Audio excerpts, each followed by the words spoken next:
Hello, everyone. Welcome to the Tinmore Podcast. I'm Mecca, and I'm joined by Milku. He, And unfortunately, Kosa can't be here with us today, so it's just me and Milku. Also, before we start, I'd like to mention that we've been having some issues recording this episode. So if my audio sounds weird, it's because I'm using headphones with a microphone, and yeah, it's not the best quality, but we had to get this episode done. Okay. So, should I start? I'm assuming. yeah, I guess. Alright. It's not the first time I've started the comic, gosh dang it. Yeah, you're used to it by now. I'm used to the first 4 pages. Yeah. So, it opens up. You see people walking into the Museum of Ethnography. Sorry. And It's sometimes, okay. I usually pronounce like photography as like photography. yeah, So that's yeah. understandable though. But yeah, it's all these people looking at all these like foreign items and stuff. It's ooh, so mysterious. And you see the Arambayan fetish, which is like this small little statue, and among other things. And the security guy comes in, he's ringing the bell, and he's like, "Oh, it's closing time, everyone!" And he locks the door, and you see a shadowy person like looking at the fetish.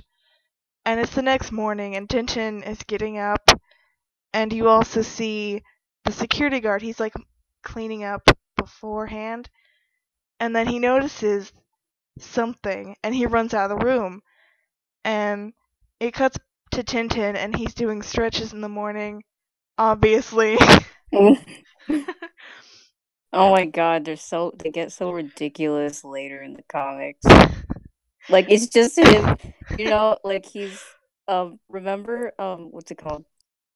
He's just standing on his head. Yeah, I remember that one. That was funny. Yeah. He needs to be athletic Anyways. so he can outrun all the people he pisses off. Yeah. Yeah. So Tintin, after that, he's like, okay, we've done our stretches, let's go take a bath. And while he's in the tub, he hears on the radio, like, oh, details are just coming in of a robbery at the Museum of Ethnography. I got it right this time, guys. And it's like, oh, this rare fetish was stolen. It disappeared in the night. And Tintin immediately is like, come on, Snowy, let's go. Because he just can't resist, I guess. Yeah, it's daily life of Tintin. Sad. He hears an what? He hears the news. He hears hmm like I don't know, someone's been murdered, and he's instantly like, "Oh, we gotta investigate that." Yeah. I don't know if he's just nosy or if that is just him being a reporter and like I have to do my job kind of stuff. Oh my, yeah, he doesn't really do. We don't really see him do his job much. We saw it in the first one and the first one only. Well, maybe a little bit of Congos, but besides that, he never does his job again. Oh no, I He's know it's so weird. Whatever, kids will be kids. I oh, mean, kids like, will be or I guess kids. adolescents. hmm Whatever.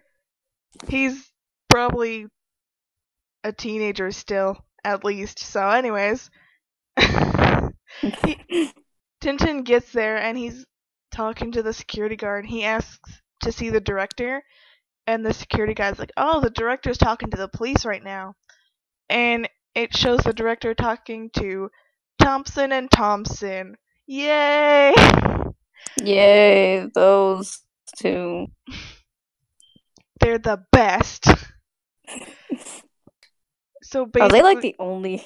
Are they like the only like people in Interpol? It's apparently, that yeah, we're just always seeing them with Tintin.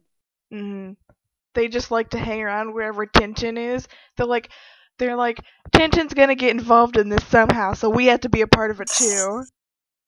Yeah, it's our friend Tintin. Yeah, the guy we tried to arrest for drugs multiple times. He's our best friend. And Tintin's like, oh, it's the Thompsons. hmm He always says The Thompsons, whenever the Thompsons show up. I know. He It's always like looks a gag. surprised. I know, but he's probably just like pretending like, oh, I have to act surprised. Yeah. He's like, wow, someone actually doing their job? I gotta hang out with these guys. Mm-hmm.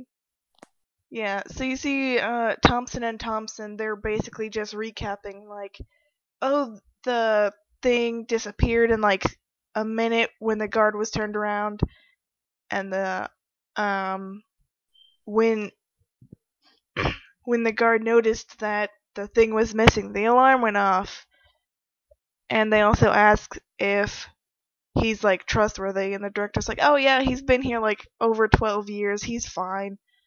And then the director also mentions that the fetish had no value to it, and he says, oh, it would only be of interest to someone who is a collector of stuff, because I like to collect stuff from museums illegally.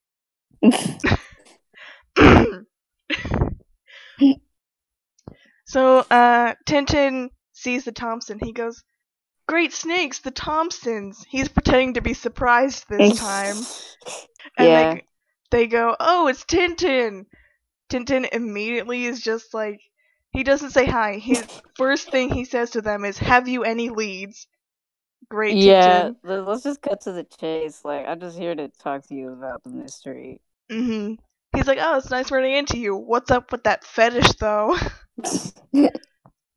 Oh my Yeah. god. Hmm? Don't take that out of context.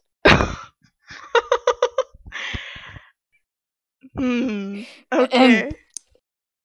So, Tintin's talking to the Thompsons about the idol, I guess. We can say idol if you want. No, it's okay. Just call Yeah. it whatever you want. Yeah, okay. Well, he's talking to the Thompsons about the fetish, and they're like, oh, it had no value. And one of them says, the solution is quite simple. It was removed by a collector. The other one says, to be precise, it was collected by a remover. Thank you. So it's, Well, I think actually that is pretty precise yeah. if you think about it. Mhm. Pretty much the same thing, but Yeah. yeah. So it's a couple hours later, and Tintin's like going through his bookshelf, which great bookshelf, by the way. I'd love to have a bookshelf like that. Yeah. But he pulls out this book. He's like, "Oh, this is the book. I'm sure it has something about the Arambayans, which is where the fetish was from." And he starts reading. It's basically just like a journal from some American, or I don't know, American or London person from the 1870s. So you know it's gonna be a good. It's gonna be very accurate. Mhm. So basically, Yep. Tintin learns a lot of stuff, like, yeah, but none of it's really relevant. So he gets to the page about the fetish, and Tintin's like, "Oh, don't you think that's weird, Snowy?" 'Cause you know, it's the one that was stolen. And he's like, "Oh, Snowy's gone to sleep, so I guess I'll go to sleep too." And so the next morning, the security guard walks in, and he freaks out, and he calls the director, and the director's like, "What is it? What do you mean about the fetish?" And the director like rushes down there. He puts his coat on backward. He's so freaked out. Me. Same. Relatable. Mhm. Don't you hate it when your museum is robbed and you get a call about it being returned the next day, so you put your coat on backwards? While rushing to the museum. Mhm. So relatable.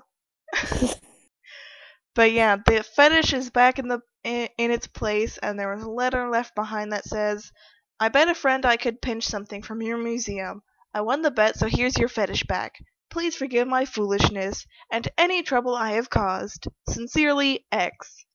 And so the statue's back, and you know, everything's great. The Thompsons are like, nobody knows who wrote this. It's anonymous, and they're like, oh, it's case closed now. Tintin is presumably going home after this, and he goes, I don't think that this case is closed. I really don't. And Snowy's like, oh, you should just give up already. Honestly. And That's Snowy in every adventure. Snowy just wants to sit at home and sleep, which relatable. Yeah, he's the actual relatable character. Right? Yeah. So Tintin runs into a lamppost because he's so busy with his thoughts, and he actually lifts his hat and he's like, "Oh, I beg your pardon, sir," because I don't know. I guess he thought it was a person that he ran into and not a metal lamppost. It's great. Dang. He's just a little distracted. Or maybe a little too short. Maybe. That was probably a leg. It was a leg. It was a person's leg that he thought into. That's Yeah, how short he is. Yeah, he's just so short. But Snowy is talking or thinking to Tintin, I guess. He's like, "Aw, come on, Tintin, you gotta look where you're going," before immediately running into a garbage can and Well, slapstick. mwah, mwah. And so Tintin is like, am I the only one that knows that it's a fake that was put back? And he's reading the book at home again. He's like, this book says that it has an accurate sketch of the statue, and this statue in the sketch has the right ear is damaged a little bit. And he goes on to say, the ear on the fetish that was returned to the museum, it's perfectly fine. And he's like, I wonder who could possibly want this, because it's worthless. And he's like, okay, well, I'll see what the papers have to say about it. And I love Snowy in this panel, too. He's like, there goes Tintin again. And that's basically what he's so thinking, fond. too. I know. Yeah. He says, He says, Snowy says, oh dear, here we go again. Sherlock Holmes, on the trail. Yeah, and he's got that little smile.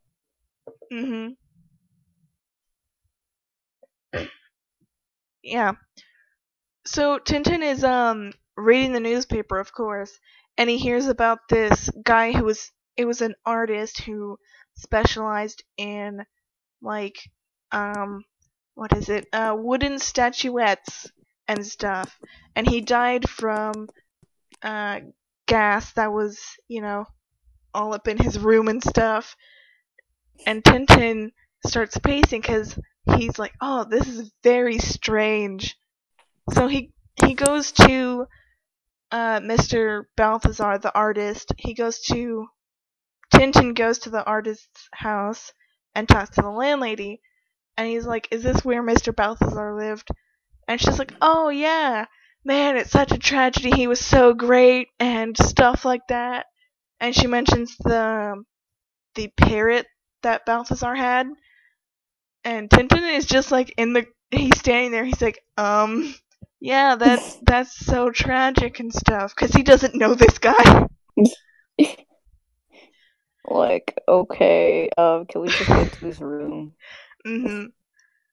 But the landlady also says, if you know anyone who would want this parrot, then tell me, because I can't take care of it forever. And Tintin's like, oh, of course. Can I see that guy's room now? And she's like, oh yeah, sure. And she's talking about Balthazar, and she says, oh, he always had his black velvet suit and a big hat, and mentions that he smoked a pipe and never had a drink. And they get to his room. It's so cluttered with art stuff, especially around the bed for some reason.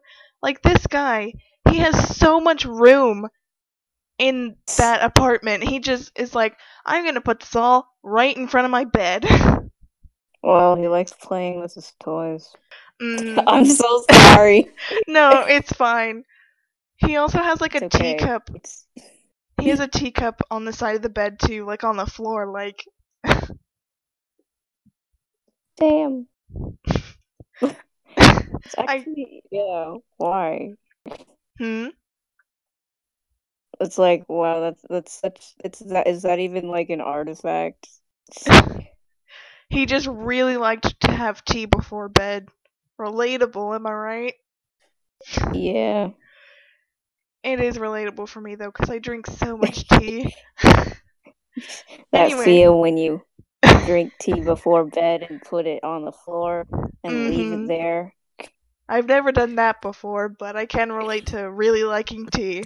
Yeah. Yeah. So the landlady's like, "Oh, this is where we found him. That spot exactly right there, that's where his body was." I'm just kidding. She Oh doesn't my actually god. say that. Oh. She's Well, just I mean, it would make sense because she's so obsessed with him. mhm. She like weirdly knows so much about him. Like, I Yeah. don't know.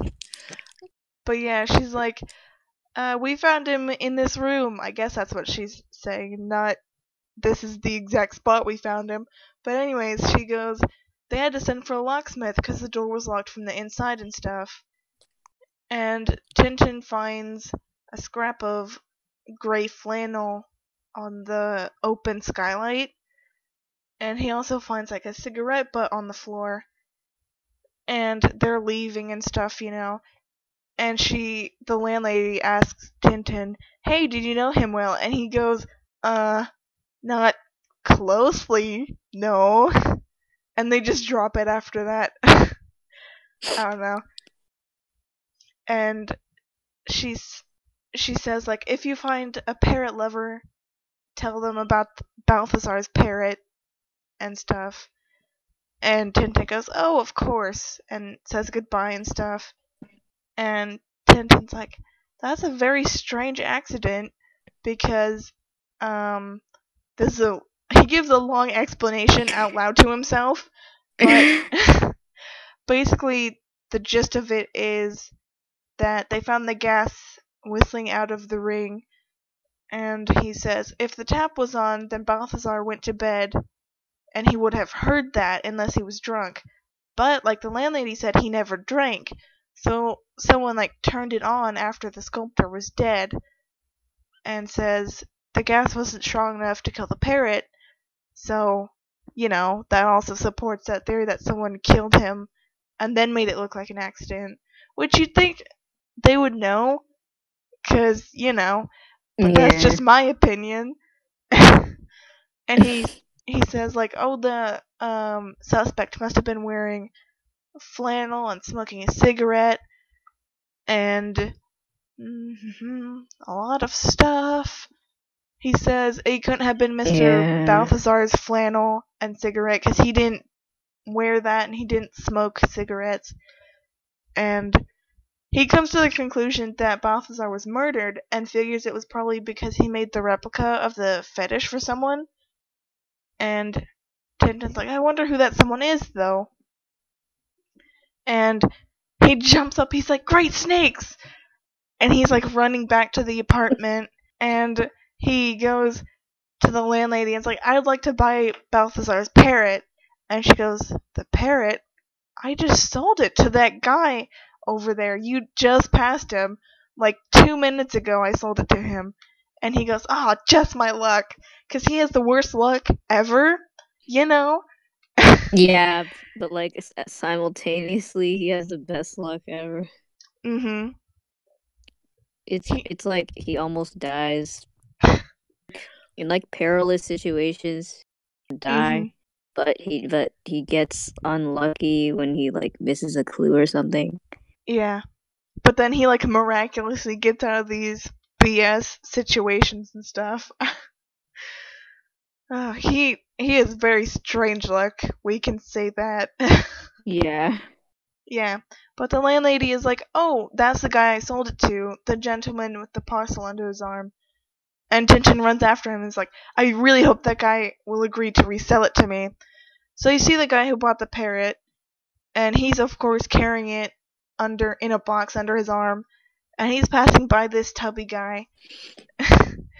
And the guy who bought the parrot says something insulting, and the tubby guy thinks it's the guy who bought the parrot. And it's like, how dare you say something like that to me? If you ever say something like that again, you'll be in trouble. And the guy who bought the parrot, he's trying to explain that it was not him that said that. And as he's trying to explain it, the parrot says that again. And so they get into a fight. And during the fight, the parrot gets away. And Tintin tries to catch it, but misses because, birds can fly. It's pretty easy for them to escape and stuff. So the guy who bought the parrot, he's like, "You idiot, you imbecile! Look what you did, my parrot escaped!" And Tintin goes, "Ah, man, the only witness to Balthazar's death, the only one who could have talked, and there he goes. 'Cause screw that guy losing his parrot, Tintin lost his witness." He lost his money. Mm-hmm. Tintin's like, man, I need that parrot right now. Yeah. To be fair, he does kind of have a good reason, because he wants to use the bird to solve a murder case. But yeah, but I don't know if the bird's gonna be like hard to cooperate with. I know. Because it's a bird. Yeah, he's just gonna go up to it. "Hey, so what did you see that night?" The bird just squawks at him and he goes, "Maybe I should reconsider just a little bit." Yeah. Very interesting. Very interesting. He writes it down in his notepad. Yeah. The only time since Soviets he writes squawk in his notepad. Yeah.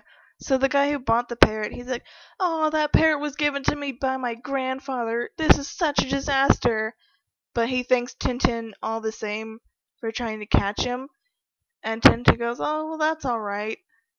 And the guy leaves, and Tintin's like, "Why did that guy lie to me about it being his grandfather's that he gave to him?" And he's like, "I wonder if he's interested in the parrot for the same reason I am." 'Cause I just know. Yeah. Well, it is a bit obvious because because Tintin knows that guy was lying, so that's kind of suspicious. How did he know he was lying? Because Tintin knew that was the guy who bought the parrot from Balthazar's landlady. Because she pointed him out. She's like, "That's the guy who bought the parrot." So. Oh my god, I forgot about that scene. It's honestly fine. Because it was near the part where Tintin was talking a lot. Yeah. So I just tuned out of that. Relatable. Anyways, it cuts to a meanwhile, and you see this woman, and she's like, "Oh, it's raining, Professor. Don't forget your rain roof and your glasses." And he goes, "Oh, don't worry, my glasses are in the pocket of my jacket, and I'll take my umbrella." He's putting on a woman's coat that's not his, and he also takes a walking. It's very manly. What are you talking about? It's very big on him, though. That's what I'm saying. It's a manly. It was men's fashion in the 1950s. I mean, whatever this time whatever was. year, yeah. The fashion was to be swallowed by a coat. Yes, it was very fashionable. Don't so question. Yeah, but the guy takes a walking stick instead of an umbrella, and he's walking out in the rain. He seems kind of confused, I wonder why this umbrella isn't working. And he hears this squawking sound, and he's like, "What? What the heck?" And he goes to this lamppost where the parrot is on. Oh, and he goes, "Oh, that's kind of weird looking." And he looks for his glasses but can't find them. So he climbs up the lamppost, and he's like, "Oh, it's a bird." And the parrot's like, "Oh, good morning, how do you do?" And the guy's like, "Sorry, I'm so absent-minded that I mistook you for a bird." And he leaves, 'cause, of course. Wow. He was just climbing a very tall man. Yeah. He hears the parrot speak, and he goes, "Oh, I'm sorry, sir. I thought you were a bird, 'cause clearly you're human-shaped and not bird-shaped." Yeah, so I'm gonna just climb you. Mm-hmm. And look at your face. Yeah. Oh, I get it now. Okay. But like he thinks that's so ridiculous. Like that's a very strange shape for a human being. Very climbable. Sir, has anyone told you your face looks like a parrot? And you're very thin. Mm-hmm. Goodness gracious, sir, do you not eat? I'm gonna climb you. I just love that part. I know. Like you That just see a real skinny person and you just climb them. mm-hmm. You once you see a tall person, a very tall and skinny person who looks like a bird squawking at you, you have to climb them to make sure. Yeah. Yes. Clarify Mm-hmm. that they are human. Yes. So you see Tintin putting an advertisement in the paper for the bird, and also puts his address, which is 26 Labrador Road, and you see the guy who bought the parrot. He's also making an advertisement, and you see this couple reading the paper, and they have the parrot. Oh, and they're like, oh, there's 2 notices. We'll just go to the first one because that's closer. And that address happens to be Tintin's. And so Tintin gets the bird, and he's like, great, now I can't wait to hear what the bird has to say. And Tintin leaves to go buy a bird cage because he can't keep it in the box. It's like this hat box that he's keeping it in. So, very that would okay. The bird's gonna like suffocate in there. I know they didn't even poke holes. Like, yeah. But Snowy's like checking out the package because he doesn't know what's in it. He gets up on the table and is sniffing it, and the box starts squawking, and Snowy like runs off, and the bird like pokes its head through the box. So I guess it made its own breathing holes because no one else is going to. Snowy's like, who does this guy think he is? And Snowy and the bird get into a fight. And Tintin gets back. He hears them fighting and gets back just in time to see the parrot flying out the window. Good job, Snowy. Good job. Wow. Why does he name... Wait, was it already named Polly? No, I think Tintin's just generally... Oh, that's so cute. Yeah. Tintin calls it the parrot Polly. Just, I don't know. General bird it's very name. Cute. He names his witness, which isn't creepy. I mean, like, if your witness is a parrot, it's good to name them. Mm-hmm. But also, did the bird just not have a name before? Like. Yeah, poor bird. I know, but you see the guy who bought the parrot. I really don't know what his name is, otherwise I wouldn't be calling him the guy who bought the parrot. But you see him sitting with this other guy, and they're reading the news. They are reading the newspaper, and one of them goes, "Hey, did you notice that there's 2 advertisements for the parrot? No one has brought back the parrot to us, so I wonder if the other guy has the parrot, and if they are also on the track of Balthazar's killer." And so they decide, let's remember this address. And it's nighttime, and Tintin's trying to go to sleep. He's thinking about where the parrot could be. He's like, oh man, I wonder where it went to now. And suddenly he's just too exhausted to just go outside and look for it. I mean, it is a bird, so it's pretty easy to get away. Yeah, I mean, like, I guess it looks like he just, like, gave up on it. Yeah. Well, to be fair, I would do the same. Yeah, I see the bird going out the window. I'm like, well, that's all I could do for today. I'm going to sleep. Yeah, it makes sense. Yeah. Yeah, but we all know there needs to be some continuity stuff up in here. Well, he might have gone to look for it, because when the bird escapes, it's still daytime. And when we next see Tintin, he's going to sleep. But it never explicitly says that, so we'll just assume he just went to bed after this. Yeah. Like, after the bird goes out, he's like, screw this, I'm going to bed. Same. I see the bird fly out the window. Nothing more I can do today. Time to sleep. Yep. So Tintin is trying to sleep, and he hears the door open, and he's like, He looks kind of ticked off, because, you know what? If I heard someone breaking in, I'd be ticked off too. And he goes, I'd be scared shitless. I would be too, but I'd also be mad if someone was trying to break in while I was sleeping. Like, let me sleep. But, I'd be scared. Scare-rad. Relatable. But, Tintin's first instinct... Smack. Sorry. I'm just, like, still thinking about it. Sorry. Okay, No, it's go on. fine. But Tintin's first instinct when he hears a burglar is, time to get my gun. And he goes into the living room and turns the lights on. And he goes, put your hands up. And he goes, oh, it's you. It's the guy who bought the parrot. And the guy who bought the parrot. Oh my god. He just, like, has a gun around. That's cool.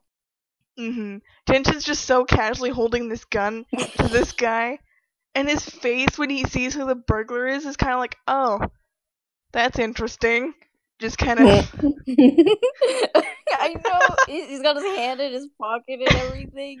I know. He's like, I'm so cool. But, it's like he's holding a bottle of champagne or something. Yeah. Like, oh, well, it's you. He's just so casual. He has his hand on his hip when he sees who it is. It's great. And he's sitting on the chair. I know. But, doesn't it? Yeah, the guy who, like, bought the parrot recognizes Tintin too. He's like, oh, he's the young man who tried to catch the parrot. And he actually does talk like that, because this is, very poor Mexican stereotype, dude. Yeah. And so Tintin is like, why did you want the parrot? And the guy's like, I'm gonna have to read it in his accent, because I'm gonna have a hard time translating it quickly. But he goes, this bird, he is mine. You steal him. I may complain to the policia. Thank you for that. Yeah, Slight that's racism. Racist. Yep. And Tintin's like, oh, you're gonna call the cops? Go ahead, the phone's right there. You can call them. He has his hand in his pocket at this point. And then he just... he sits down in his recliner chair. And he's sitting there. His legs are crossed. He's like, okay, let's be serious. I want to know why you're interested in the bird. And... pointing the gun at him. I know. He's sitting there. He's got one hand on the arm of the chair. The other hand's holding the gun. He's having the time of his life. But, suddenly the lights go out. You see, like, this arm reach around the corner and turn off the lights. And the two get away. The guy who turned off the lights, he's like, I saw you were trapped, so I quietly switched the light off. And the other guy mentions throwing a knife at Tintin. And it cuts back to Tintin. He's still sitting in the chair. There's a knife right next to his arm. And he goes, oh, a few inches to the left and I'd be dead. Whoops. He just... he's so unconcerned. And it's hilarious. He's just like, oh, I'll have to watch out for that, I guess. Yeah. He nearly died. And his reaction is, whoops. Guess I'll have to watch out. They'll stop at nothing. Oh my god. He just looks kind of surprised. Not even concerned. Just a little bit surprised. Like... Yeah. That's why we all love... he's a mess a little bit, but, you know, we love him anyways. Yeah. He's so cool. Well, in a way. Even though he's short. Yeah. He's cool, but he's short. But, the guy who threw the knife... Yeah, you just can't take him seriously. You can sometimes.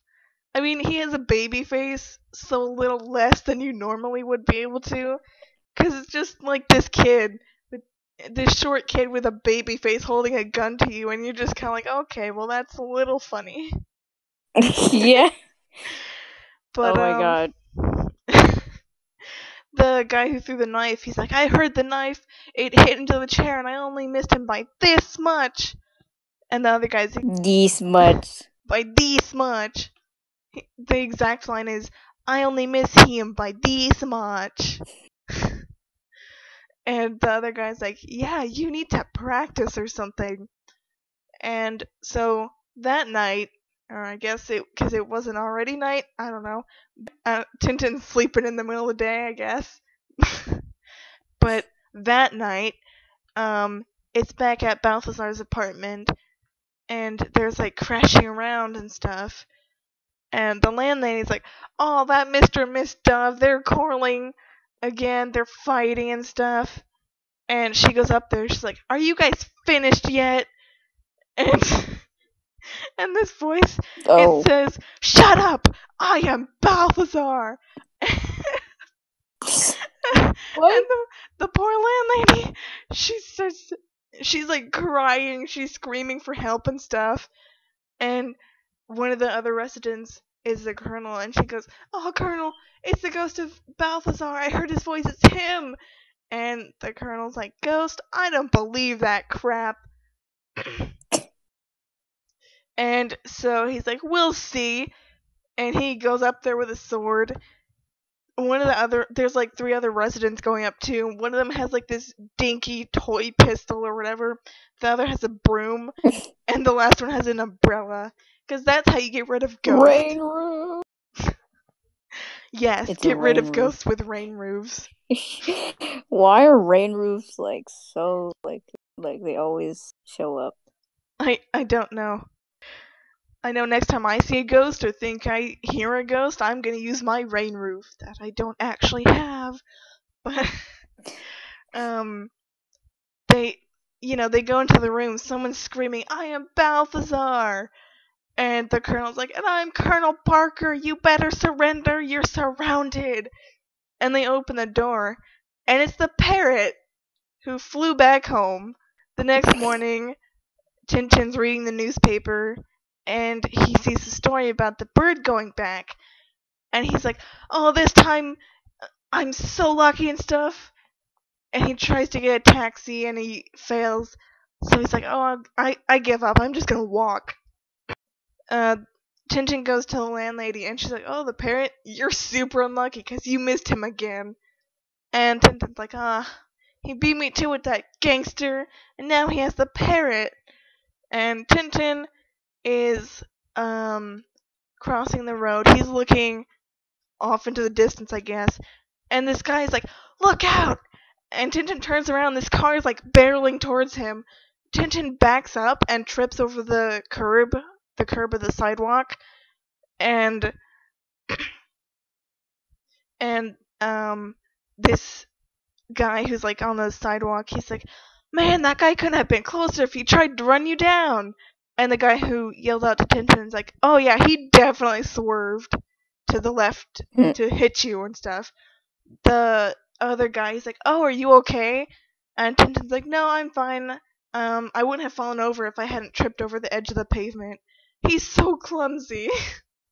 I mean, yeah, well, shouldn't he be like thanking the other guy too? I know, but telling him to look out. I know, he doesn't say thank you for saving my life. Luck. I know, but yeah, Tintin. I guess it's understandable that he tripped over the pavement, cause the whole car trying to hit him thing. Yeah. But the guy who warned Tintin is like, oh, I managed to get his number with my photographic memory, I guess. And he says it was 169MW. And he's like, you'll have to ask the police. And Tintin's like, oh, thanks. And it cuts to the 2 guys who tried to run him over. I really don't know what to call them. We'll say Knife Guy and his friend, because that's easier. So Knife Guy and his friend, their friend's like, oh, I'm telling you, if that idiot hadn't warned Tintin, I'd have killed him or whatever. And Knife Guy's like, well, yeah, you missed him, but now he's on guard. And he goes, my knife is so much better than your 500-pound vehicle. however much cars weigh. I don't know.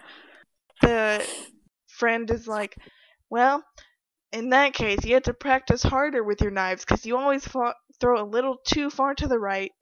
And knife guy's like, only a little. Wait, isn't it like, isn't, wait, oh, never mind. Never mind. Okay. But, Tintin is looking up the license plate and he finds the address. So he goes there. Presumably he's going without going back to his apartment or anything. So he's unarmed, going to confront these guys that just tried to run him over. Like, Good plan. good plan. But he gets there and it's like these old guys and he's like, that's the wrong number. That guy must have seen the license plate wrong. And Tintin also is like, oh, maybe they used a fake license plate too. And he drops his notebook and it's upside down and he looks at it. He like scares this poor lady because he suddenly like he yells Eureka and he's like jumping up and down. He scares this poor lady that's just like walking by. His clumsiness is what's making him progress. Yes. Trips over a curb, he lives. He drops his notebook, he finds I don't know. The right He license finds a clue. plate. Yeah. Yeah. I mean, his clumsiness is both a blessing and a curse, much like his luck. Yeah. But he goes, look, Snowy, you see, if you turn it upside down, it's a different number. And he's like, they just turn their number plates upside down. And so he does find it, and we finally get the name of these guys, so we can stop calling him Knife Guy. His name is Alonzo Perez, and Tintin gets the address. And that night, it's at the address, you see Alonzo and his friend. He's still his friend. I don't know if we ever get his name, so he's just the friend. But Alonzo is like practicing his knife throwing. He keeps missing and stuff, and the bird's like mocking him for it. And his friend is like, dude, just a little more to the left, a little more to the left. And the guy's like, oh, a little more to the left then. And the parrot's like mocking him still, and he gets ticked off, and he chucks the knife at the bird and nearly kills him, and the knife hits the window, and you see Tintin looking in the window, because of course he is. And the friend is like, you idiot! Think about what the parrot means! Are you out of your mind? You can't like kill this parrot, because if you do, we lose our lead on the fetish. And so we finally get the name of the other guy, and it's Ramon. I guess Ramen. Ramen. His name is Ramen Noodle. Ramen. But actually, I think Knife Guy's name is Ramen. Ramon. And the shorter guy, the friend, is Alonzo. So, the bird continues to mock Ramon, and he's still getting ticked off. And Alonzo's like, please, please do not hurt this bird, because if you do, I will shoot you. And he's got a gun, of course. And the bird like bites Alonzo's finger because he's like waving it around and stuff, pointing at the bird. And so they both want to kill him now. The bird. They're like, let's kill that bird, even though he's our only lead. And suddenly the bird goes, Rodrigo Tortilla, you've killed me. And they go, oh, it was Tortilla who killed Balthazar. It was a tortilla. So we have ramen noodles and tortilla. Great. Yay. They're named after food. Yeah. Or maybe they are food. Dun dun dun.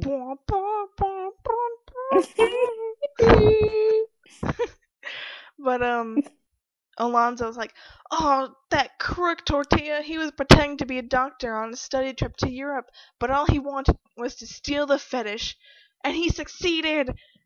And he's like, oh, he thought he covered his tracks by killing Balthazar, but he didn't remember the bird, and now we have his address and we're gonna fix the meeting and stuff. And they call the hotel Tortilla's staying at, and it's like, oh, can I talk to Mr. Tortilla? But the receptionist is like, oh, he left for South America. He went, he sailed at midday already. And she says the name of the boat, and you see Tintin, he's sneaking away. He's like, that's all I need to know. And do they just leave their windows open? I don't know if it was open or if he opened it. I mean, why would there be like an openable window from outside? I don't know. I guess they just left it open because that's a smart That's move. Belgium. Or the guys are talking so loud that Tintin just heard through all of that. Yeah. And I guess he heard the woman on the phone too, because magic. But it's Alonzo and Ramon, and Alonzo's like, there goes Tortilla, peacefully sailing away to South America. If only that parrot had talked 1 day sooner. And they're listening. Ramon turns on the radio, and Alonso's like, oh, do we have to keep listening to that radio?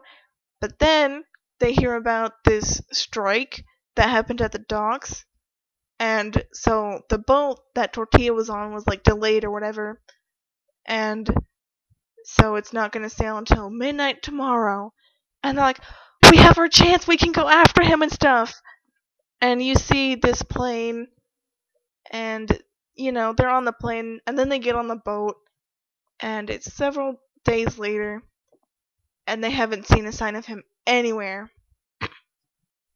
And Ramon's like, oh, well, maybe he saw us and is keeping to his cabins and stuff. And Alonzo's like, shut up, someone's coming! And they're like, hey, do you see that guy? That guy kind of looks like Tintin wearing a stupid disguise. And really? I know. But Ramon's like, no, that's impossible. How could he possibly know we'd be here? And Alonso's like, shut up! It could be that guy too, because this old guy passes. and then Alonso's like, we're crazy. We've started seeing Tintins around every corner, and Ramon's like, but what if it actually is him? And he's like, I remember that old guy was sitting in the plane behind us, or maybe it was Tintin. I'm not sure, but they're like convinced that Tintin is on the boat now. And Alonso's like, all right, well, there's only one answer. We have to kill him. And so they wait for night because it's a lot more conspicuous to murder someone in the daytime. And that the first guy is like walking around, and you see Alonzo and Ramon. Ramon's got his knife, and the guy they're stalking is like, good night, and he like tips his hat, and his hairpiece falls off, and he's bald underneath.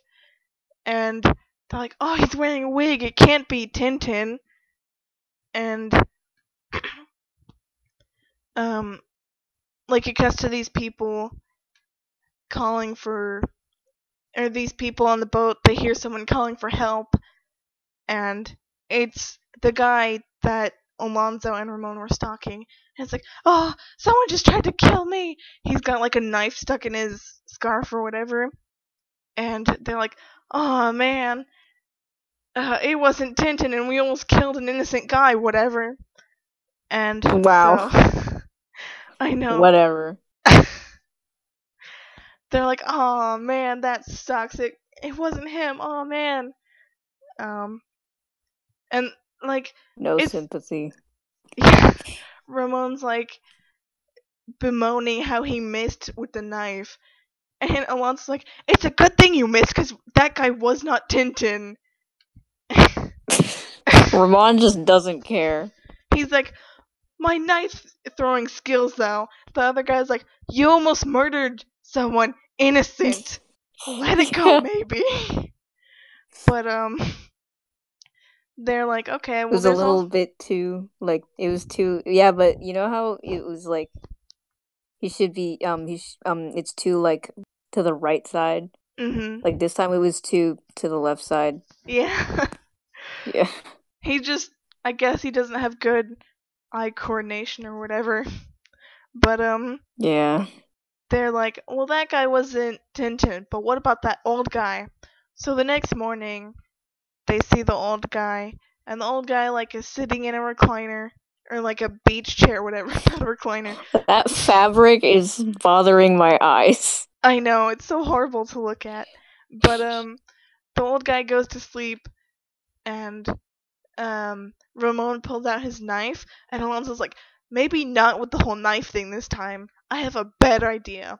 So they climb up a level, and they lower this rope down to where the old guy is, and then they catch his beard on the rope and pull on it. But the beard isn't fake, so they're like, "Oh, it's not Tintin." They let the guy go, and he like crashes into the deck and stuff. And they're like, "Well, neither of those two were Tintin, so I guess he's not on board. Let's go find Tortilla." And the steward comes up. Wow. I know. Also, there's a certain thing we're not going to mention in that panel. Um, you Oh, know, uh, yeah, yeah, we're skipping that particular detail. Anyways, the Alonso and Ramon are like, "Oh, the steward. Hey, do you want to have a drink with us?" And he's like, "Yeah, sure. I see you're up bright and early." And he's like, not like some, uh, he's like, not like some of those other people who are like in their cabin. There's like this guy in cabin 17. He's never shown his face the whole time he'd been here. And they're like, "Oh, really? Why's that?" And the steward's like, "He says he's sick, but I don't believe a word of it. He hasn't left his cabin since we sailed." And he's like, "Oh, he has all his meals there too." And Alonso's like, he's got this really cheesy evil face. He goes, "Oh, cheers." He turns to Ramon and is like, "You hear that? The passenger in 17." And um, the steward's like, "And you'll never believe it. Just between the three of us, the passenger isn't a man or a woman. It's an omelet." what? And they're like, what? Yeah, they're like, "Excuse me?" And the steward goes on to say, "Do you know why he's an omelet? Because he's called tortilla, and in Spanish, tortilla means an omelet." Oh, it's such a funny joke. Ha ha ha. Yay. And so the steward leaves. He's like, "Oh, if the captain sees me here, you know." And the Alonso and Ramon are like, "Oh, you're so cool. We'll see you around and stuff." And so they're like, "Okay, now we know that Tortilla is in cabin 17. Let's go get that fetish." And it's that night, and they sneak into the room with some keys they presumably stole. And you see the view from the window where one of them is holding like a stick, and you also see someone go over the side of the ship. And so that's Tortilla dead. Dang. Like, Uh, when I first read this, though, because this is issue 6, yeah. and this is like the first actual permanent death that we see in the series. So when I first saw that, I was like, "Wait, Oh. what?" Oh my god. Yeah, it's just so, like, casual. Yeah, It's just for, like, one panel. I know, but like, oh man, you know that he's dead and that he is for sure dead. And like my first time Yeah, reading this, we don't even know who that person is. mhm, But but yeah, it's but we still just know like he's dead. it's still like, holy crap, someone just died for real in Tintin, this children's comic. I mean, not particularly children's comic anymore, considering one of the next few panels. But so it's the next morning, and the ship arrives off of. I can't read the font to see what that says, but it's the capital of the Republic of San Theodoros, and the steward's like, South America? mm-hmm, San Theodoros in South America.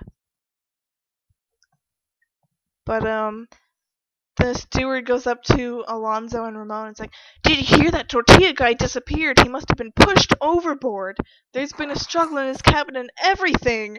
And these two guys, Alonzo and Ramon, they're like, "Whoa, that's so shocking.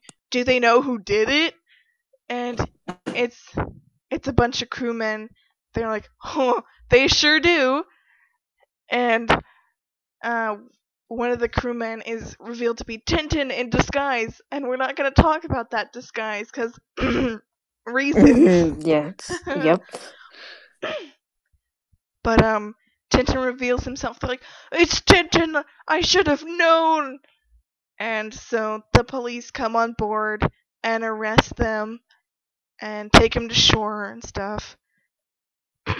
And the main police guy, the captain, he's talking to Alonzo, and Alonso's like, "That's a good idea of yours to meet the boat, but there's still the fetish."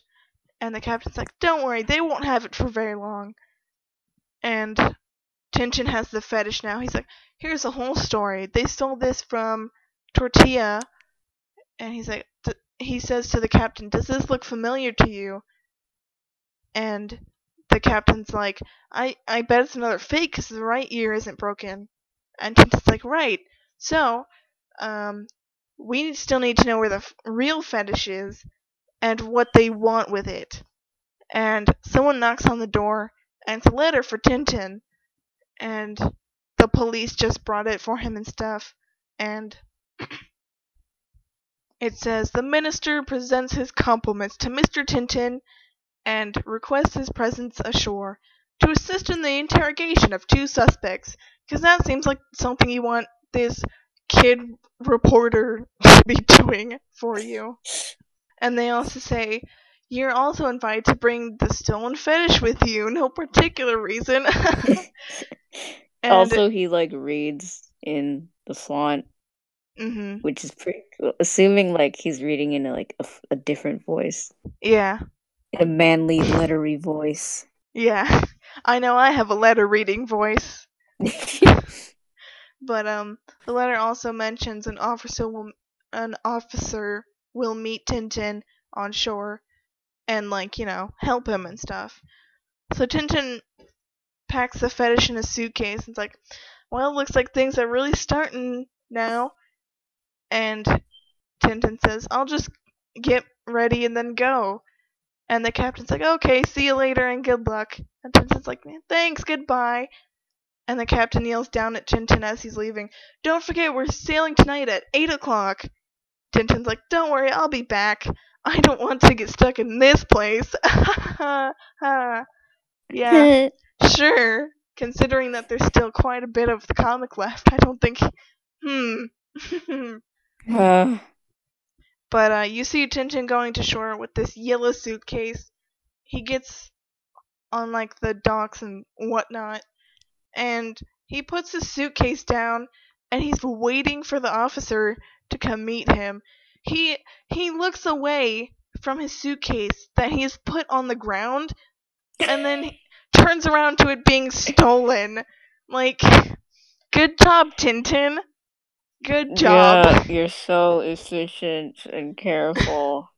I know. Like, if you have a suitcase with something that is very important to a criminal case, you are not going to just set it on the ground and not hold it with you. Like, I'm just saying. But My Snowy was taking care of it. What if he's just like, okay, Snowy, you gotta watch this. Oh man. Yeah, Snowy seems real capable of that. But Yeah. Tintin turns around and he's like, "Oh, there's my suitcase." Because there's another suitcase on the other side that is not Tintin's suitcase. And he picks that one up and he's holding that one with him. And he goes, "Man, that scared me."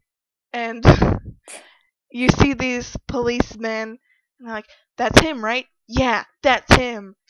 And they ask Tintin to go with him and he's like, "Oh, there you are. Okay."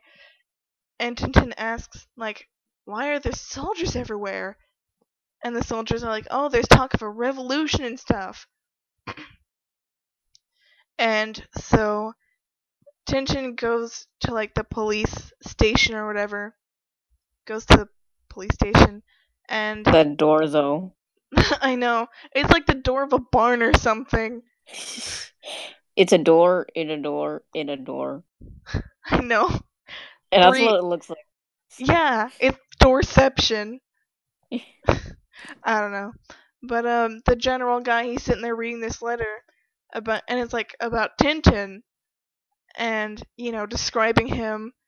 It says he he has with him a small white dog, and the last of the letter says, "If you don't believe this letter, open his case." And so Tintin's brought into the captain, and the captain demands that Tintin opens his case. And Tintin's like, I I don't know what's happening, like if you actually know what's going on, but I was sent for by the Minister of Justice to help in the interrogation of the two criminals and stuff. And the captain goes, "Yeah, sure, that's cool, but open your case, like I said." And Tintin's like, "Okay, well, there's like," he's like, "I'm gonna complain about your behavior." Yeah, if you threaten me to open the case, I will complain. I know. And Consider the stakes. the worst part is that he opens his case and there's bombs inside. Like, these cartoon bombs sitting on like this red pillow, whatever. And the captain like jumps up. He's like, "Oh, bombs! My informant was right." And Tintin's a terrorist. And Tintin like freaks out. He's like, "Wait, what?" Because he didn't know they were in there. Oh, damn, I can't complain myself out of this one. I'm gonna file a complaint about this.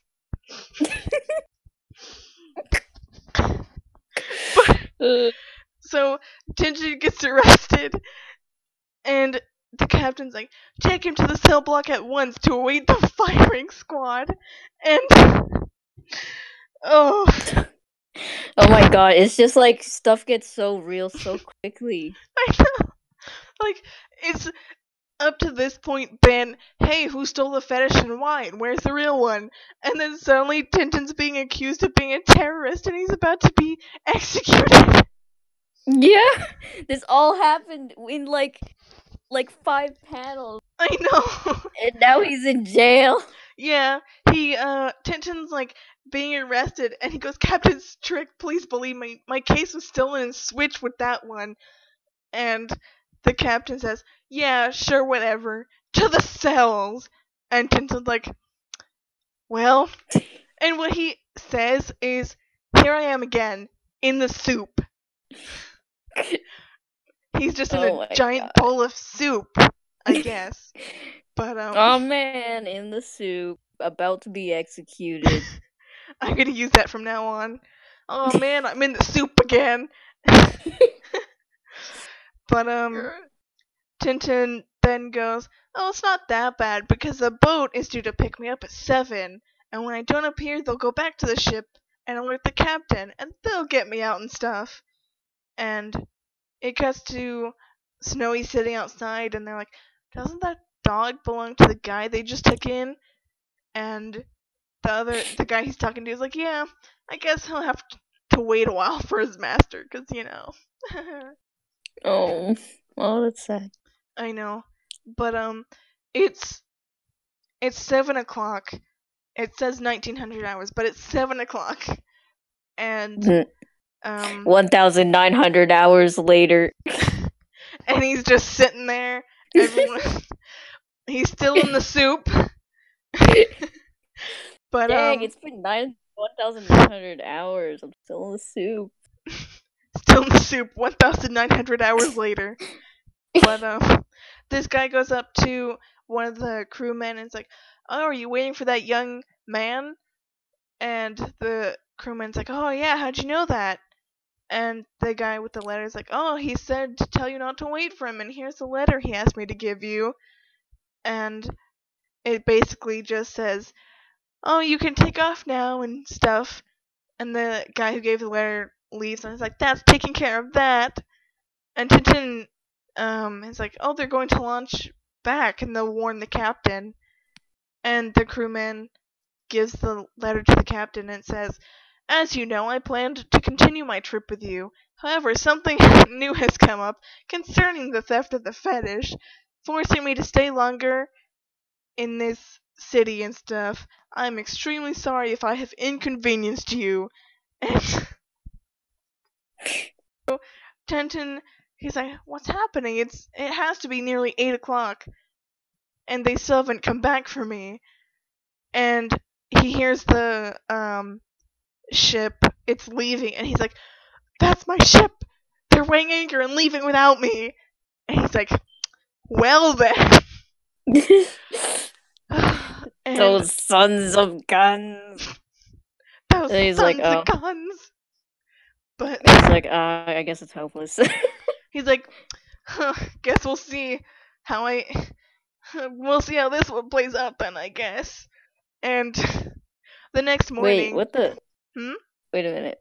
That panel is actually like kind of detailed. Yeah. Like where he's looking through the bar.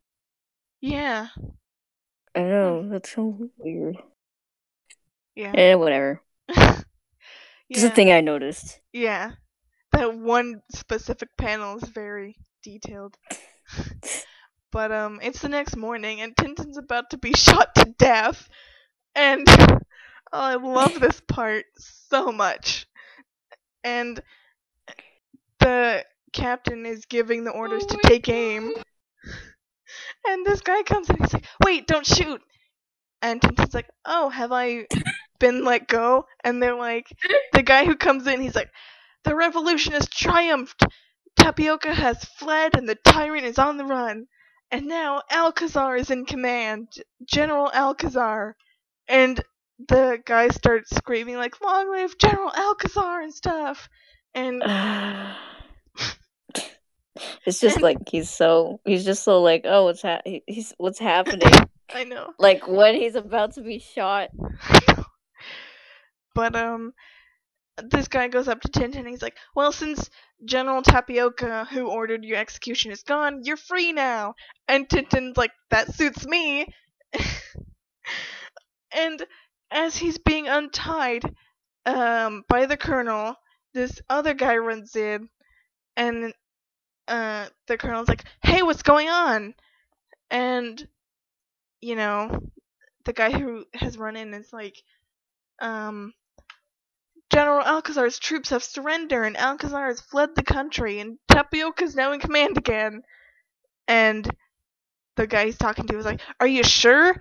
And the colonel's like, "Sure as eggs are eggs." Because we have an egg theme this episode for some reason.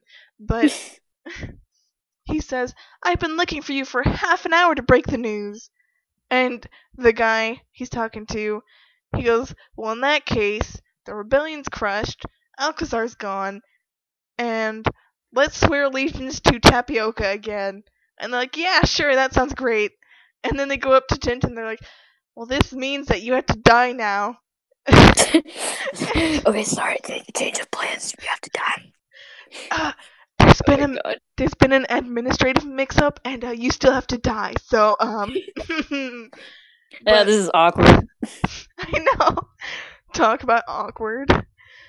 That's so awkward when you're supposed to kill someone, and then the revolution takes over, so you're not supposed to kill him. But then it turns out that was fake, so you do have to kill him.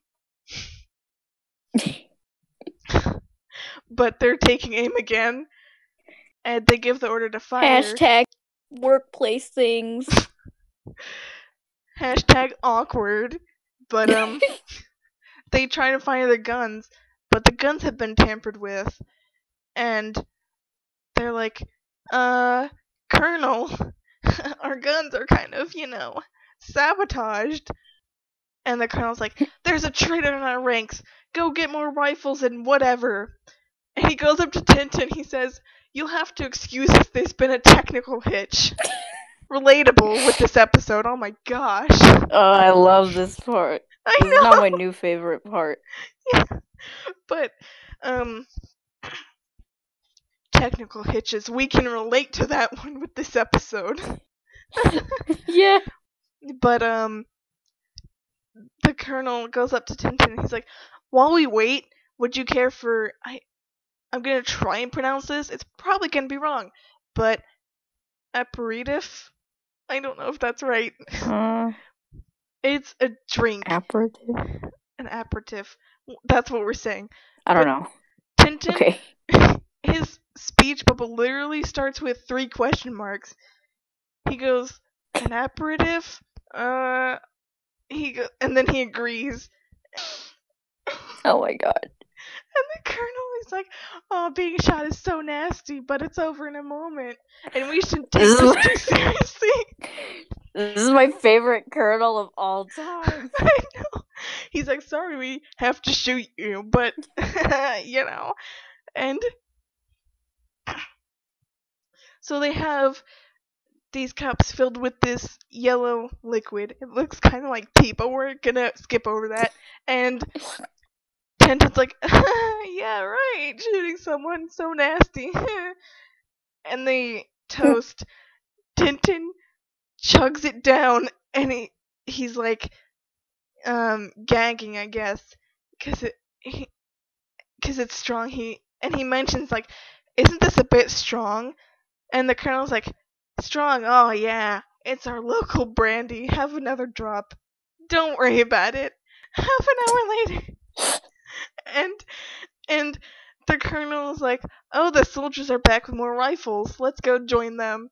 And Tintin, who is fully plastered at this point. He's wasted. He's wasted. He's just like, oh, that's great. Yeah, he's like, oh, I'll be only too glad to join you and your buddies with the rifles and stuff.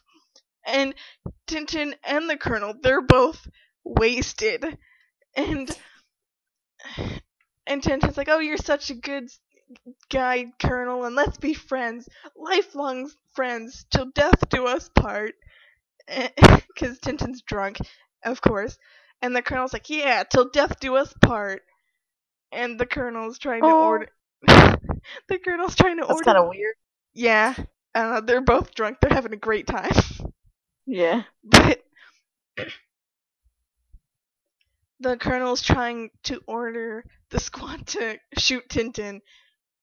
And Tintin, meanwhile, he's like shouting, long live Alcazar, yeah, that guy. And there's like gunfire that erupts, and it's not from the firing squad. And Tintin, he's like, bing, bang, boom, I'm dead. And he says, long live General Alcazar, and all that. And it's the rebels that have come to save him. And Wow. I know. Someone goes up to Tintin, and they're like, you're safe now. And Tintin says, that's alright by me. Then you can shoot me again. And he's just so adorable. I know. I can't take it. And he ends this with, long live General Alcazar, and bless his cotton socks. It's great. Thing? Yeah. But I just they're like lifting Tintin up onto their shoulders because like, oh, he's such a brave supporter. They had their guns trained on him and everything, and he was still shouting, long live Alcazar. And Tintin, of course, is having a great time still because he's still drunk. And they carry him out, and Snowy sees Tintin. He's like, oh, that's Tintin. Almost forgot about Snowy. I know. He's been sitting there waiting, and Tintin's just been having misadventures with the firing squad. But the Alcazar, I'm assuming, he's like, "Hey, Colonel, go see what's happening and bring that young man to me. I want to meet him." And Tintin's being carried off to meet Alcazar, and he says, "I've already been shot 3 times, so a fourth time, it makes no difference to me. I'm used to it." And uh, he's presented to Alcazar, and the guy presenting him is like, "He was sentenced to death by tapioca, and when our men got there, he was about to be shot by the firing squad, and he was still shouting, 'Long live Alcazar!'" And Alcazar introduces himself to Tintin. He's like, "Oh, you're pretty cool. Do you want to join my army or whatever?" Alcazar appoints Tintin as the aide de camp, the colonel aide de camp, and Tintin, who is shaking Alcazar's hand, he's like, "Thanks very much, but I'd like my hand back." We need more drunk Tintin. I mean, probably not, because he is likely not old enough to be drunk, but I mean, I guess in future he never gets wasted again, and that kind of makes me sad. he Or does does he? he does, but we can't talk Oh, about that because spoilers. But yeah, spoilers. It's just like, like this is as probably the most memorable. yeah, but this is the most memorable drunk Tintin we've had. But I'd also like to mention how it's probably okay, or it probably was okay for him to be drunk, despite him being not old enough to drink, because first of all, this was like the 40s, 50s era, and also um, Yeah, Not Denmark, Belgium. It was Belgium in the 50s, 40s, whatever. So that stuff was probably not, you know, like it is today. So I don't know. He looks like a 12-year-old, but I think he's like 15.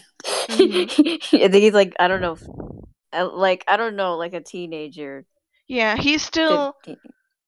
he's probably 15, 15 at the least and 19 at the most. But like either Yeah. way, he's still technically a teenager and not old enough to drink. But the guy who presented Tintin, he says to Alcazar, "Don't you think it'd be wiser to make him a corporal? Because we already have like 40. We only have 49 corporals, but there's like 3,487 colonels. So."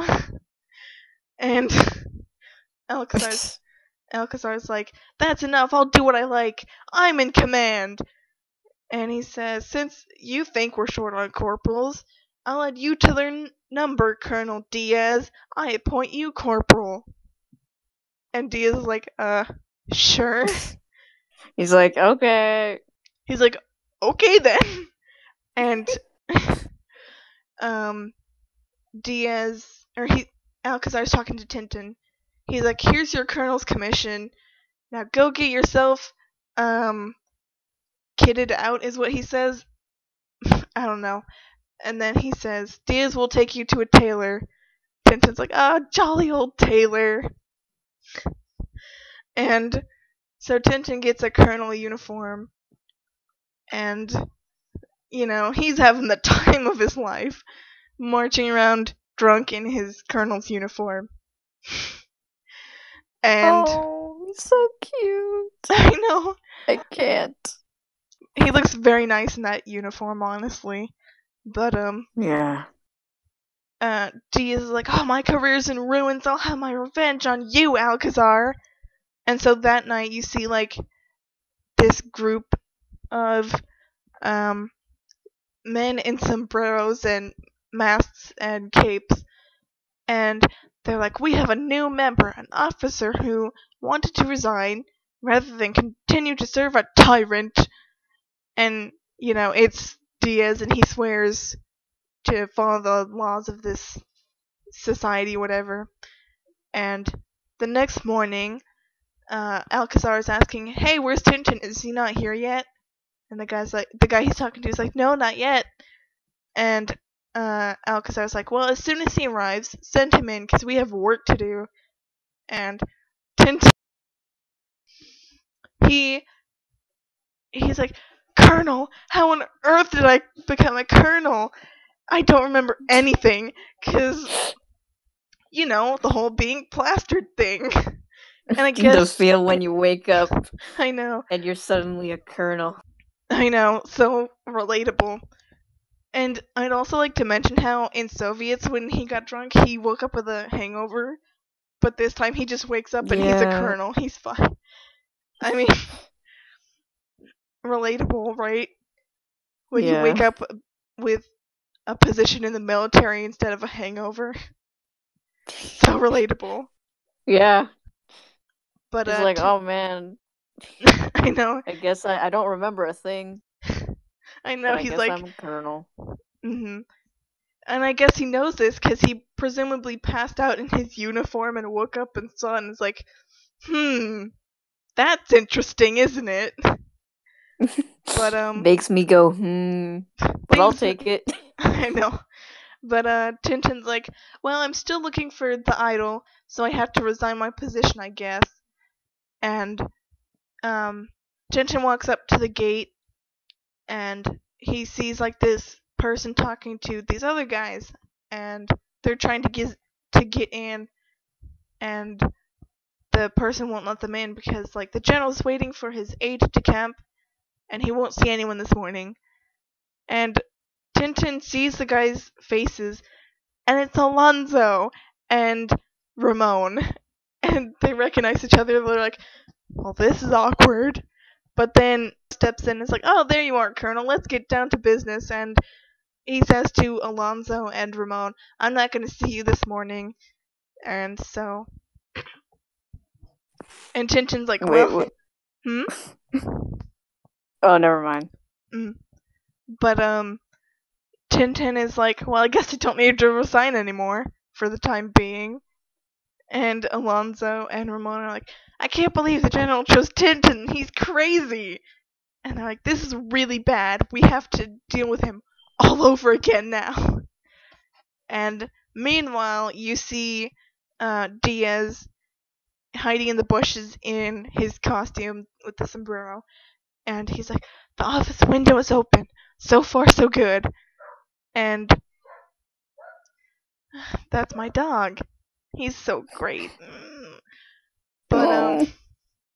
you see Alcazar and Tintin, and they seem like they're having a very serious conversation. Alcazar's like, it's a delicate position. Tintin's like, yeah, really? Okay, that could be God. taken in a very wrong way, but I'm sorry. no, it's fine. Moving on. This That's guy. it. Stop. But this guy with this white beard comes to see the general, and he's refused to see the general because the general's busy. And you get like panels of reaction pictures from Alcazar and Tintin as they try to figure out the positions. And it's revealed that they're playing chess. And Alcazar gets like a checkmate on Tintin, and Tintin's like, oh man, I can't believe you got a check. And then it cuts to Diaz, and he chucks a bomb in the window of Alcazar's office, and and Alcazar and Tintin like both freak out, but Tintin's quick enough to grab the bomb and chuck it out the window, and it ends up hitting Diaz in the back of the head and knocking him into a fountain. Okay, why would they just keep the window open? I know. I guess it's for the fresh air. I guess. I don't know. Like, there are snipers here, too. I know, like, if you are someone who just took over a position of power, you maybe shouldn't leave your windows open. I'm Yeah. just saying, like, but Alcazar's like, "Oh, Colonel, you saved my life. I'll never forget this." And Tintin, he looks so cute in this panel, by the way. He's like Oh smiling and he's just so cute in his uniform. But Tintin's like, "No, General, I saved both of our lives. It's not a big deal." And Diaz is like leaving. He's like, "Back to square one again, I guess." And Caramba. caramba! Moving on, you see Alonzo and Ramon. They're talking again, and Alonzo's like, "Man, the fetish he had in the suitcase was a fake, but he for sure knows where the real one is, obviously. So tonight, we'll pick him up. We're gonna go shopping." No, they're not gonna go shopping. Ramon is like, "Yeah, we'll make him tell us where the real idol is." So it's that evening. Tintin's like walking to wherever he's staying, presumably. I really don't know. But it's like stormy and windy, and Alonzo and Ramon see Tintin like walking down the street, and for some reason, one of them is wearing a straight up cowboy outfit, and Oh and my god. they lasso Tintin and drag him to where they are, and Why? then and then they like knock him out, and they also knock out Snowy, and they drive away with Tintin. And like an hour later, Tintin is arriving at the place where where he is supposed to be taken by the kidnappers, and you know, Alonzo and Ramon, they tie him to a chair, or they sit him on a stool while he is tied up for some reason. They're like, "You know what, we could tie him to a normal chair, but we don't have any, so let's just sit him on the stool and have a nice conversation." Yeah, no way he could use his feet to do an acrobatic trick. He Knock can us all just out. he can just stand up and have no problem. But I mean, to be fair, they do have a gun pointed at him, so you know. Yeah, true.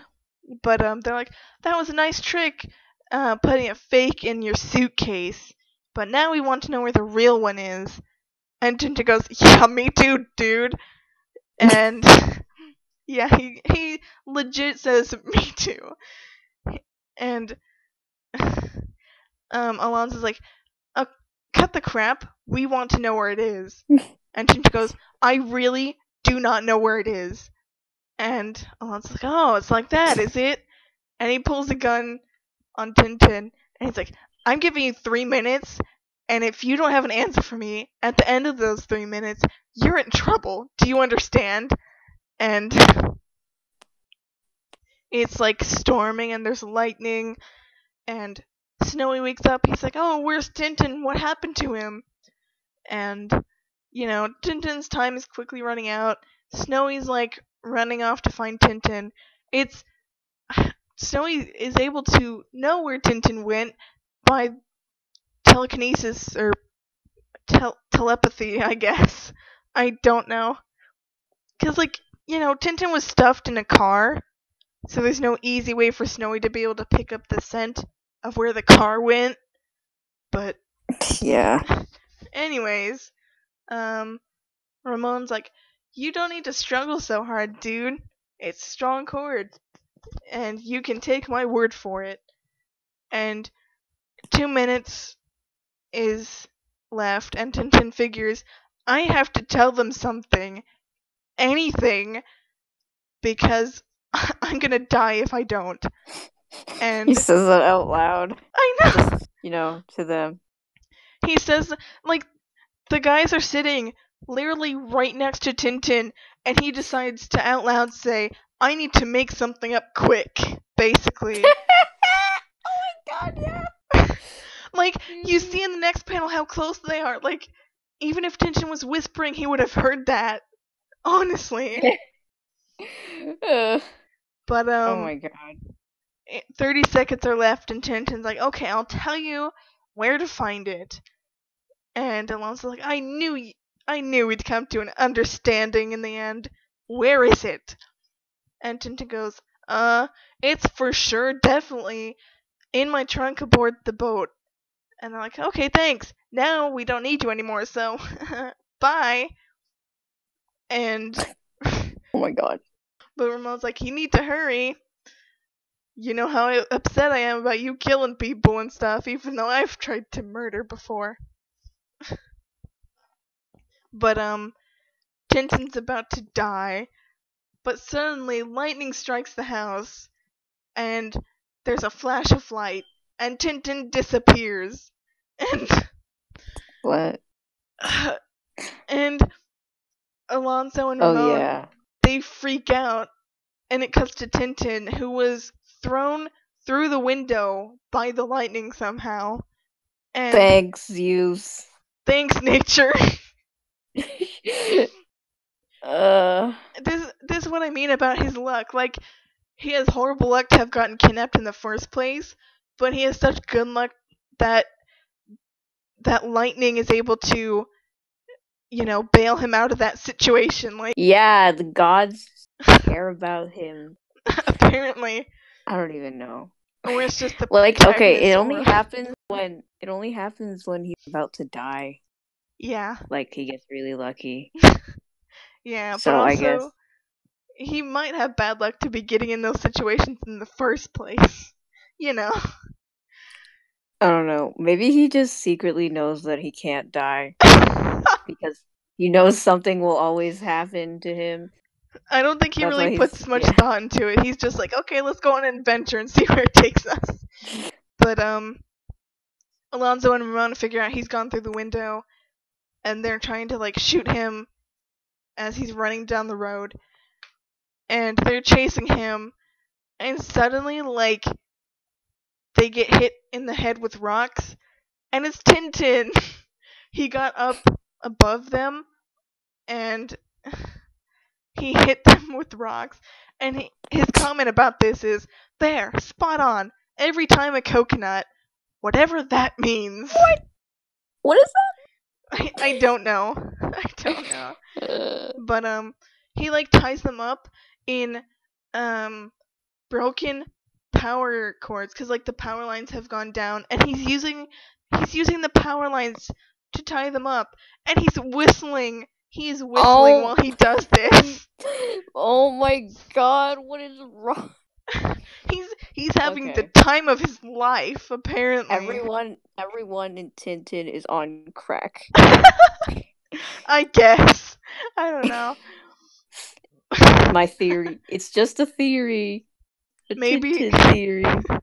maybe Tintin is just like, hey, that's pretty neat that I survived death again. He's like, Well. I cheated death again. Time, he's having a good time because he cheated death. But Snowy is coming up the road, and Tintin's like, oh, it's Snowy, there you are. He's like waving, and he takes Alonso and Ramon to the police station, and he's smiling. He's got the gun pointed at Alonso and Ramon. He's smiling the whole time. He goes, I've brought you some customers. And Tintin goes back to Alcazar. And oh man. But Tintin's late for his job, so he goes back to the general, and like someone, I guess Tintin like knocks on the door, and he's a little late for his job, but it's still a big deal. And you see Diaz outside the window again. This time the window's open still. But Yeah. Diaz has like a barrel of dynamite, and he's setting it up underneath the window, and he's like, that's it, all I need is a light. And Alcazar like chucks the cigar he's smoking out the window, and it lands in Diaz's hat, and the hat catches on fire. And he at first is freaking out because he forgot his matches, but then he's like, wait a minute, I smell something is burning, and he realizes it's him. So he jumps into the fountain, And he goes, back to square one again. And Didn't he already say that? yeah, he said that the first time too. It's his catchphrase, Wow. I guess. I guess. But Alcazar and Tintin are playing chess again, and Tintin gets a check on Alcazar, and Alcazar's like, "Oh, I have to watch what I'm doing." And also, I'd like to mention, Tintin, his clothes is like still tattered from the night before, and not only has he not bothered to change out of that clothes, but no one's offered him a change of clothes either.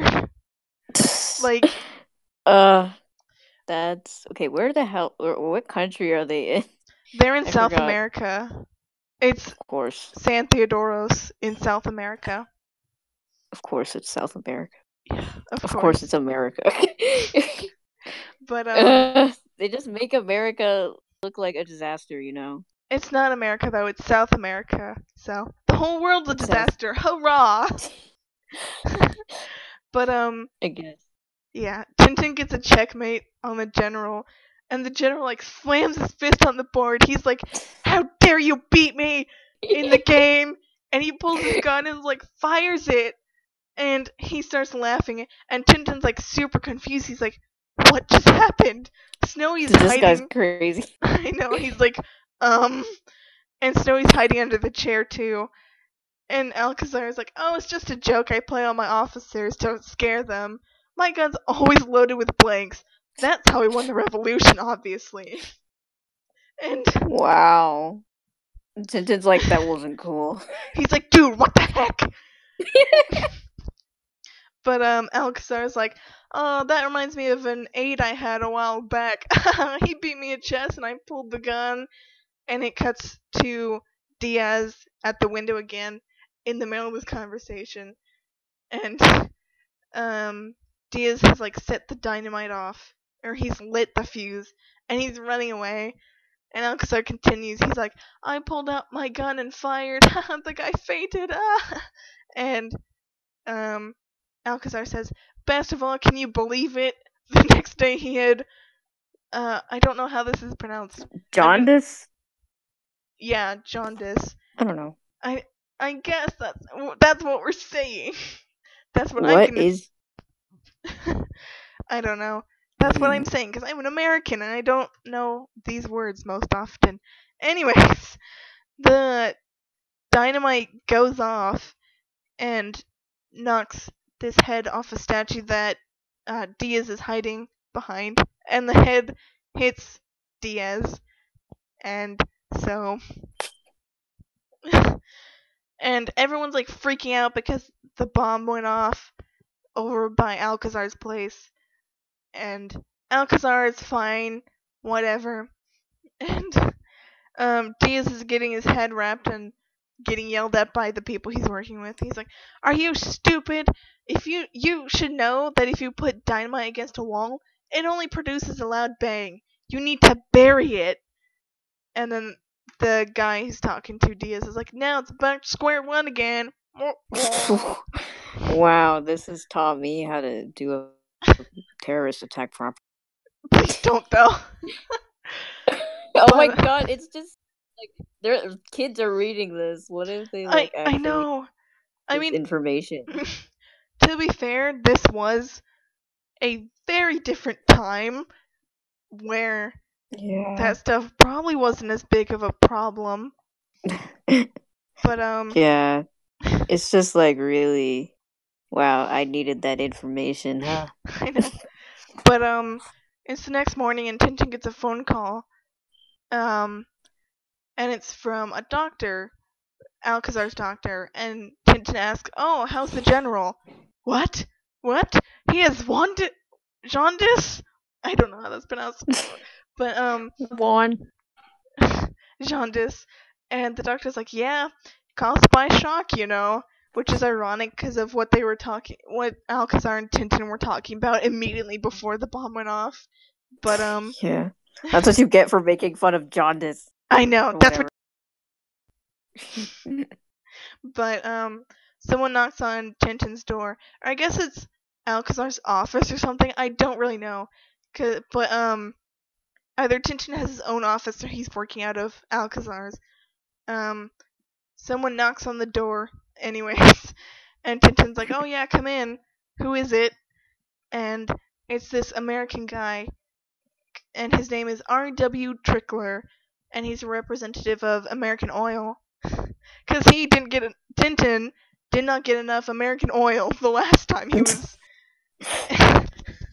Flashback. I know.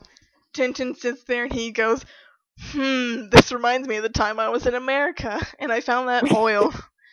Good but times. Yeah, good times. I almost died and almost died again, and yeah, America's great. As an American, I can confirm that America is great most of the time.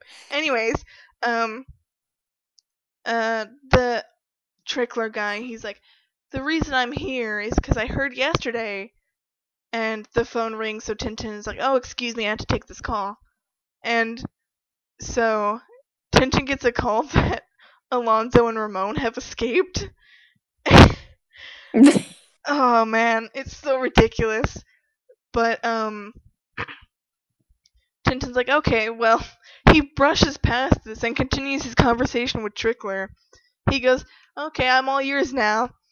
And wow. I know, he's like, those guys that tried to kill me multiple times have escaped from prison.